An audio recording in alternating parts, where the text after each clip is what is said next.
KVS के interview के लिए सबसे मेन इम्पोर्टेंट पार्ट जो होता है आपका सेल्फ इंट्रोडक्शन होता है कि आप अपने इंट्रोडक्शन को कैसे प्रिपेयर कर रहे हैं।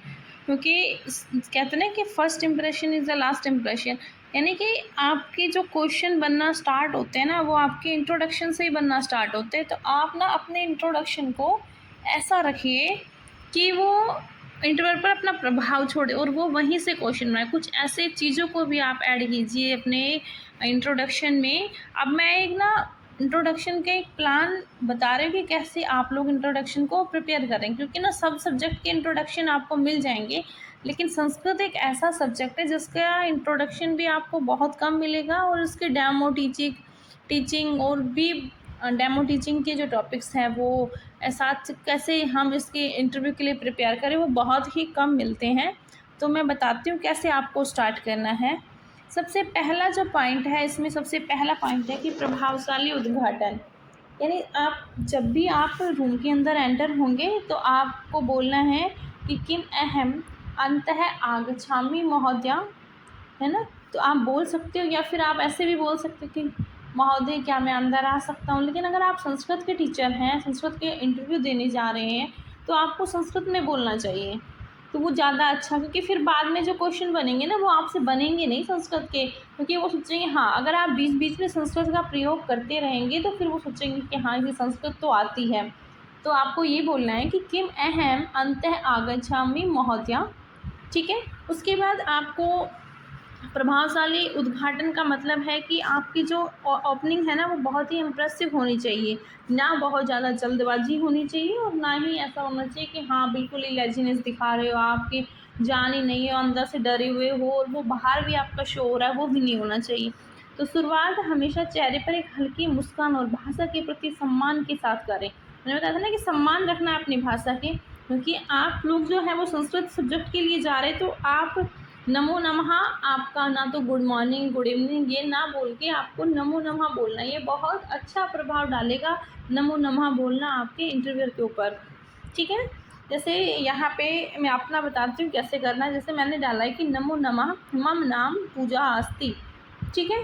तो ऐसे डाल सकते हैं। यानी हम जब स्टार्टिंग की जो लाइन बोल रहे हैं उसमें हम आप इस तरीके से स्टार्ट कर सकते हैं, नमो नमः मम नामः, जो भी आपका नाम है वहाँ से आप स्टार्ट कीजिए, ठीक है।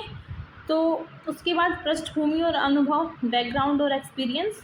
तो यहाँ अपनी एक शैक्षणिक योग्यता, जैसे सबसे पहले आप जहाँ से भी मूल रूप से जहाँ के भी निवासी हैं और अभी जहाँ रहते हैं वो, और उसके बाद आप एक लाइन ऐड कर सकते हैं कि मम प्रारंभिक की शिक्षा तत्रैव अभवत्। तो वो एक शॉर्ट में आपकी जो प्रारंभिक 12th तक की शिक्षा है वो वहाँ तक पूरी हो गई है, तो आप ये लिख सकते हो। उसके बाद फिर आपको अपनी ग्रेजुएशन और बीएड फिर पोस्ट ग्रेजुएशन उसको शो करना है। तो आप क्या कर सकते हो कि यहाँ अपने शैक्षणिक, जैसे ग्रेजुएशन है, पोस्ट ग्रेजुएशन संस्कृत में बीएड है, सीटेट है, या कोई भी आपका टीचिंग एक्सपीरियंस है उसको आप दिखाइए। आप 10th और 12th को वहाँ डिटेल में बताने की कोई आवश्यकता नहीं है। जैसे मैंने अपना जो प्रिपेयर किया है इसको मैं बताती हूँ। मैंने ये किया है कि मम नाम पूजा कुमारी अस्ति, अहम राजस्थान प्रदेश से। उसके बाद जो मेरा टाउन है उसको डाला है और संप्रति अहम जहाँ पे मैं अभी रह रही हूँ उसको डाला है। उसके बाद फिर मैंने डाला है मम प्रारंभिक की शिक्षा तत्रैव अभवत्, यानी जहाँ पे मेरा टाउन है, होम सिटी है मेरी, वहाँ के मैंने अपनी प्रारंभिक शिक्षा को डाल दिया। लास्ट में मैं अपना मॉडल दिखाऊंगी, मॉडल के रूप में दिखाऊंगी कि मैंने अपना इंट्रोडक्शन कैसे प्रिपेयर किया है। उसके बाद फिर हम कि अहम, अब जैसे 2016 में मैंने ग्रेजुएशन कंप्लीट किया था तो मैंने डाला है अहम षोडशसूत्रे द्विसहस्रतमे ईस्वी वर्षे स्नातकम परीक्षां उत्तीर्णवती अस्मि। तो इस तरीके से आप डाल सकते हो। जैसे मैंने संस्कृत साहित्य में अपने स्नातक बीए शिक्षा स्नातक बीएड की डिग्री पूरी की है उसको आपको दिखाना है, ठीक है। और उसके बाद आप ये केवीएस वाला बाद में डालना। उसके बाद आप अपना लक्ष्य दिखा देना उसमें कि आपकी ताकत और आपकी स्ट्रेंथ, आपके गोल क्या हैं। तो ऐसी ताकत बताए जो शिक्षक के रूप में आपकी मदद करे, ठीक है। यानी जो शिक्षक के लिए सुटेबल हो उस तरीके की आपको अपनी स्ट्रेंथ दिखानी है। जैसे धैर्य, सरल भाषा में समझाना, बच्चों के साथ अच्छे तालमेल बिठाना। ऐसे उदाहरण के नीचे, मेरी सबसे बड़ी ताकत मेरा धैर्य और कठिन से कठिन व्याकरण के नियमों को गीतों के माध्यम से समझाना है। मेरा लक्ष्य संस्कृत को एक कठिन भाषा के रूप में नहीं बल्कि एक वैज्ञानिक और रसपूर्ण भाषा के रूप में बच्चों के सामने प्रस्तुत करना है। अब जैसे यहाँ पे मैंने एक चीज़ ऐड की है अपने इंट्रोडक्शन में, अपने स्ट्रेंथ में मैंने एक चीज़ ऐड की है, वो मैं आपको बताती हूँ कि अहम स्वयं सदा सो उत्सवा भवामि अन्यान् च प्रेरयामि, और अहम इंस्टाग्राम तथा यूट्यूब माध्यमे उत्प्रेरक चलचित्राणि अपि रचयामि। तो मैंने ये लाइन ऐड की है। अब जो है इंटरव्यूअर है वहाँ से क्वेश्चन ज़रूर पुट अप करेगा कि अच्छा, तो आप हमेशा प्रेरित रहती हैं, दूसरों को भी प्रेरित करती हैं, तो आप बताइए कि किस तरीके से एक बच्चे को मान के वो क्वेश्चन कर सकते हैं। होप सो ऐसा हो सकता है कि वो क्वेश्चन करेंगे कि अच्छा, मैं एक बच्चा हूँ और आप बताइए कि आप मुझे कैसे प्रेरित करेंगी।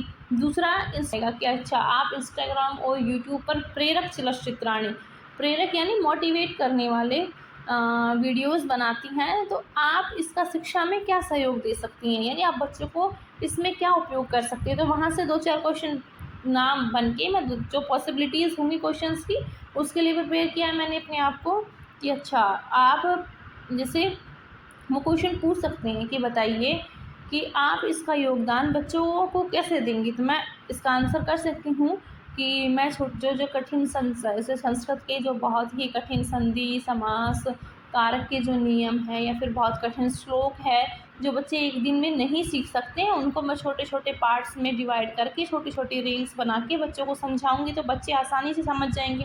क्योंकि चीज़ों को टुकड़ों में बांट कर समझाया जाता है तो वो बहुत ही आसानी से समझ आ जाती हैं। तो मैं ये बताऊंगी उनको कि मैं उनको छोटे छोटे टुकड़ों में बांट के कर सकती हूँ। दूसरा हम कह सकते हैं कि जब मुझे ये पता है कि स्टार्टिंग में बच्चों को कैसे उनके अंदर क्यूरियोसिटी पैदा करनी है कि वो पूरी वीडियो को देखें, तो ये चीज़ भी मैं उनको सिखाऊंगी कि आपको कैसे स्टार्टिंग में क्यूरियोसिटी पैदा करनी है ताकि वो पूरी वीडियो देख सके बच्चे। तो बच्चों के अंदर क्यूरियोसिटी आएगी तो वो देखेंगे पूरी।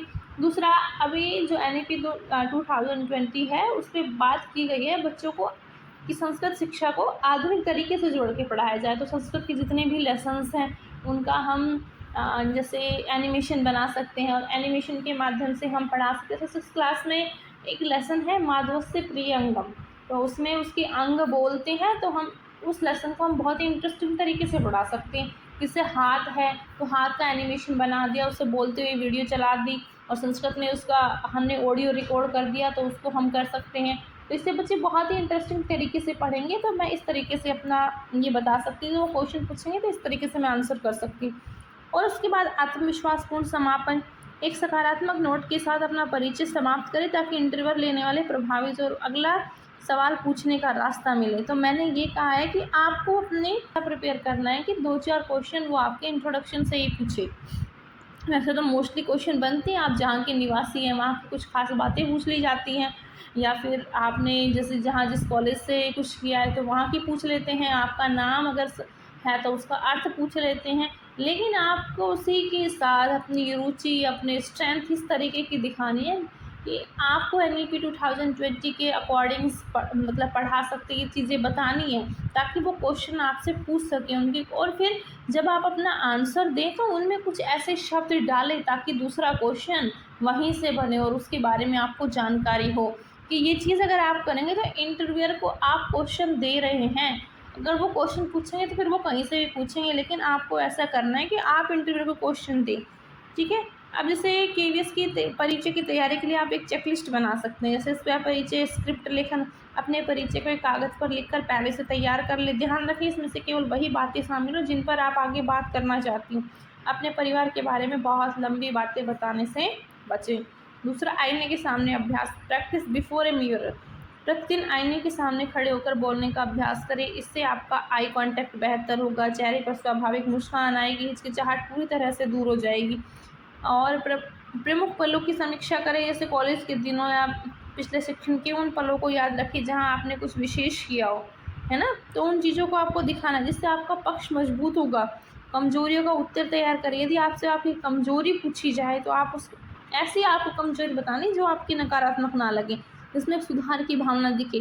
जैसे मैं अगर मुझसे पूछें कि आपकी कोई कमजोरी बताइए तो मैं बता सकती हूँ कि मैं बहुत भावुक हूँ। तो भावुक एक नकारात्मक कमजोरी नहीं है। इससे ये है कि हाँ, अब आपसे पूछेंगे कि अच्छा, आप बहुत भावुक हैं, तो ये टीचिंग प्रोफेशन में कैसे हम इसका फ़ायदा वो कर सकते हैं, ये हम बता सकते हैं कि हम अगर बच्चे को कोई प्रॉब्लम है तो मैं बच्चों के साथ, क्योंकि मैं बहुत भावुक हूँ, तो मैं बच्चों के साथ जल्दी अटैच हो जाऊँगी और इससे बच्चों को हम अच्छे तरीके से उनकी भावनाओं को समझ के उनका हम उपचारात्मक शिक्षण कर सकते हैं। जैसे मैं कभी भी किसी काम को पूरा करने में इतनी लीन हो जाती हूँ कि समय का ध्यान नहीं रखती, इसलिए अब मैं समय प्रबंधन के लिए डायरी में अपने शेड्यूल बनाकर काम करती हूँ। इस तरीके से आपका